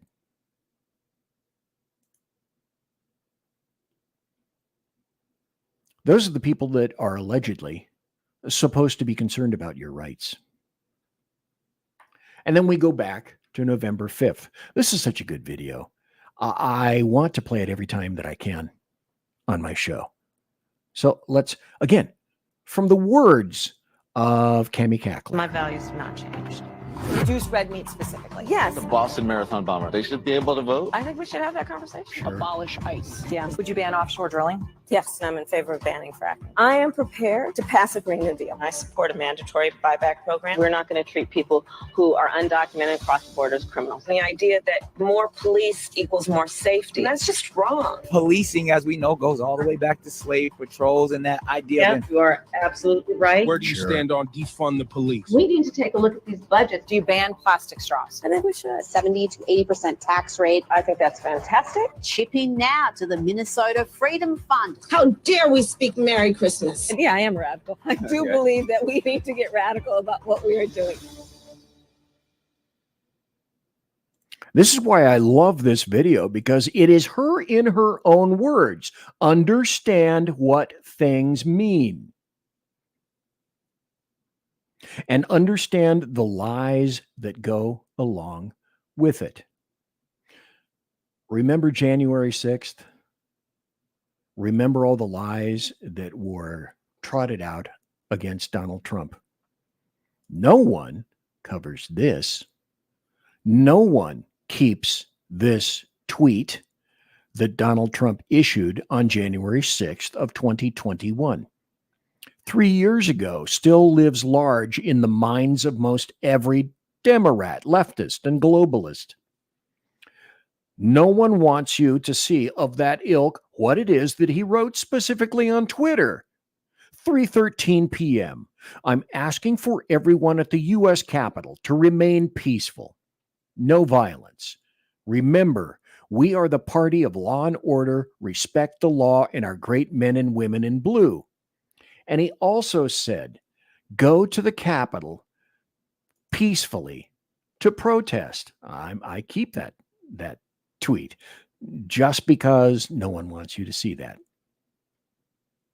Here's another story. This is from Robert Malone. He himself, who has been trampled upon by the government.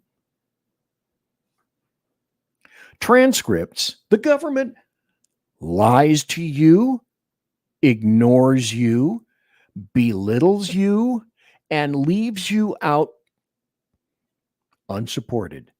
I dare say to die. I repeat, the federal government is not a first responder. FEMA is not a first responder. $750. What happened after all this time? Let me turn this off just for a second because I wish to opine.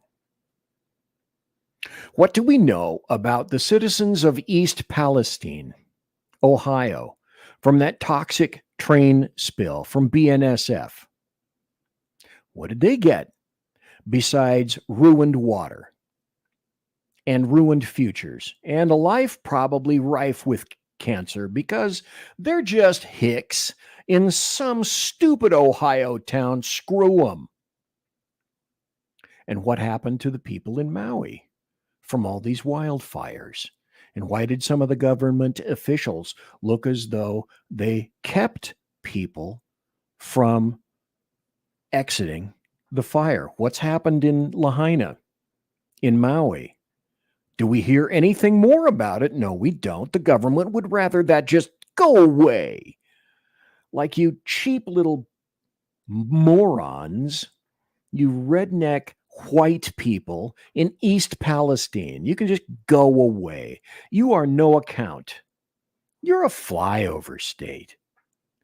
And what about the people that were smacked with the terrible Hurricane Helene? How many years has the federal government had to set up this stuff? How many years did federal grants go to law enforcement, training people in NIMS and SEMS? Those are organizational skills to be able to deal with emergency situations. The federal government was handing out millions of dollars of grants like candy. Did they? The federal government guaranteed can't spell NIMS, SEMS. That all went away, completely forgotten. And there, as I've said, you're on your own. This is the You're on Your Own show tonight. And this continues to prove it. Transcripts show President Trump's directives to Pentagon leadership to keep January 6th safe were deliberately ignored. This is from a press release, Committee on House Administration Subcommittee on Oversight. Now, many people are aware that the January 6, 2021 U.S. Capitol protest event, supposed pipe bombs and associated claims have been weaponized and propagandized to support the narrative that President Trump himself was and is an insurrectionist. That's why he's being prosecuted today on every level imaginable. He's an insurrectionist. The contrived narrative of this event and associated misleading video footage have been highly edited and manipulated, essentially a form of cheap, fake, psyop propaganda. This was previously discussed at length in the coverage of the Epoch Times, in Kash Patel's book, Government Gangsters, and in many articles published in alternative media. Because the American media maggots won't touch it, they do the job of the Demorats. Many are also aware of the false narrative of a January 6th, 2021 insurrection by Trump supporters, which include Make America Great Again enthusiasts and patriots who had become convinced that there was widespread ballot box manipulation during the preceding presidential election cycle, and that's been carefully contrived and manipulated by the corporate media. So Demorat party operatives, elected officials like Nancy Pelosi and Liz Cheney and the House January 6th committee, and they saw selective edited video and a wide range of manipulated leaks and press references were used by the J6 committee to develop and reinforce this narrative. So then, it should come as no surprise that when the Republican-controlled House convened investigations into these matters, the Committee on House Administration Subcommittee on Oversight, it was revealed there was a wide range of lies, withholding of information, and promoted false narratives. Yet still the Mockingbird corporate media, what I call the American media maggots, persisted with their lies and misrepresentations and continued to support the promoted narrative of President Trump being an insurrectionist. And then September 20th of this year occurred. The Committee on House Administration Subcommittee on Oversight released a report which documents that the Department of Defense refused to act on a presidential command to secure the Capitol in anticipation of these protests. This is yet another example of the consequences of the politicization of the bureaucracy or administrative state, what a lot of people call the deep state, involving the Pentagon and Department of Defense, and in particular, the failure of the DoD chairman of the Joint Chiefs of Staff, Mark Milley, to act on the direct presidential order. Stop. Let me remind you of this. I'll bring that story back in just a moment. Do you remember what Mark Milley said? He had a line to China, who essentially said that he felt it was his duty to warn China that should Trump decide to make any inroads against China in terms of military use, that he was going to warn China first. Let there be no mistake. Maybe this gets me pulled off various sources. Milley and Lloyd Austin are traitors to the United States multiple times, also including the retreat from Afghanistan, botched and directly responsible for the deaths of 13 young American soldiers. That was treason. Milley was treasonous. Austin said nothing, didn't pull him. That also is treasonous. Look up the definition of treason, and then look up the punishment for treason, if you will. Let me continue with the article. The press release below should have had the American media maggots article, the headlines, all the time. It should have been heard all across the newsrooms, and nothing occurred, nothing but crickets. And so essentially what they said is, and the press release is down here, they said that a lie occurred, a huge lie. Press release on September 20th from the Committee on the House Administration Subcommittee on Oversight. Days before January 6, 2021, President Trump met with senior Pentagon leaders, urging them to do their jobs to protect lives and property. The transcripts released show Trump gave senior Pentagon leadership directives to keep January 6 peaceful, including using the National Guard, which the Pentagon leaders ignored. This revelation directly contradicts the conclusions drawn in the flawed DoD Inspector General report. They lied. They lied, and then they lied. Then they lied about their lies. I got about 5 minutes before the end of the show. Pentagon leadership prioritized concerns of optics. What would it look like? over their duty to protect lives, said Chairman Loudermilk. President Trump met with senior Pentagon leaders, directed them to make sure events on January 6th were safe. It is very concerning that these senior Pentagon officials ignored President Trump's guidance and misled congressional leaders to believe they were doing their job, which they were not. The DoD IG's report is fundamentally flawed. That's a nice way of saying it's all a lie. It's specious bullshit. It does not draw conclusions from the interviews they conducted, but pushes a narrative to keep their hands clean. We have many questions for them, and we will continue to dig until we are satisfied the American people know the truth. Some things I can say on this show and some things I cannot. Let me just see if I can summarize in this fashion. Until there are consequences, deadly consequences, for governmental actions and inactions, the continued murder of American citizens will continue unabated. This current DC regime, the Harris-Biden regime, again, this is what I want you to take away from the show. You mean nothing to them, particularly if you're not an illegal invader and you're not voting for them, or you refute or even attempt to discuss something that they have laid down in concrete. Everything they say is right, and every opinion or thought or piece of pushback or even a willingness to have a discussion is absolutely wrong, and they will not discuss. The current government is not here to help you. They are here to drain you. They are to bleed you. They are to make sure that you exsanguinate, and in the meantime, they'll come into your house, kick open the door, and turn your couch upside down for change. That is your loving American government at work. I want to leave you with a final lie. I'm surprised, but I have kept this article. I keep these things because the internet frequently can be forever. Sometimes it gets scrubbed, but sometimes these articles continue on. This is from an article from, oh my God, of all places, Politico.com.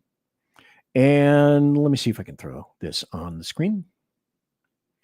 This is from Politico, September 4th, 2021, 3 years ago. Did you hear this? You're going to continue. If you watch my show, you're going to continue to hear this every now and then because it needs to be underlined and embiggened and boldened and italicized. DOJ error highlights January 6th mystery.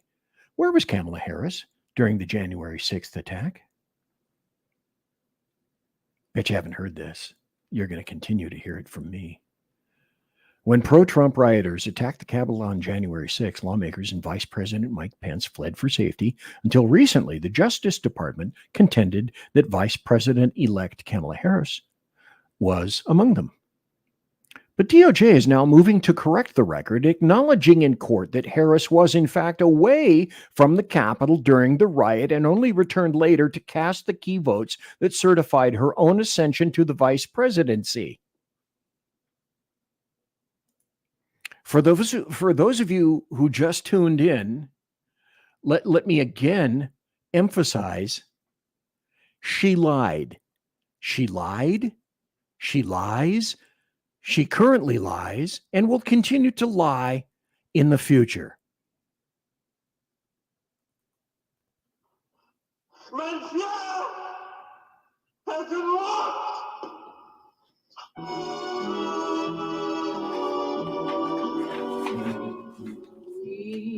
So, ladies and gentlemen, boys and girls, children of all ages,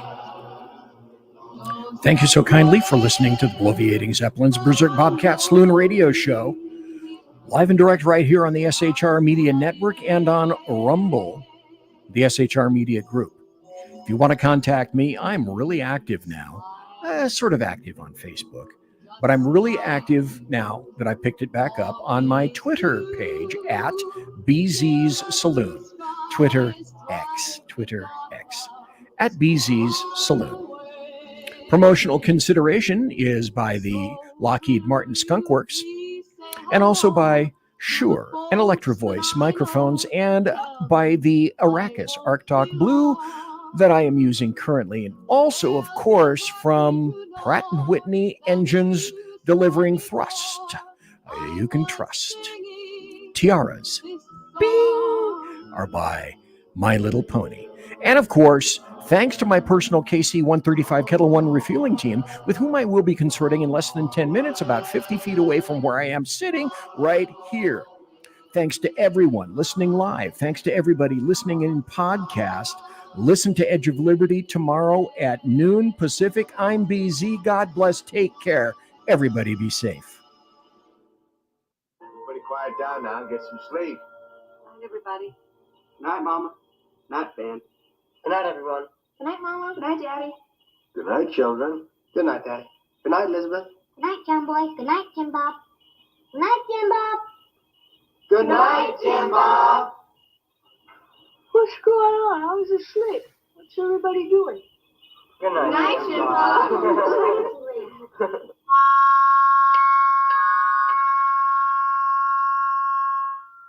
Good night, and good luck.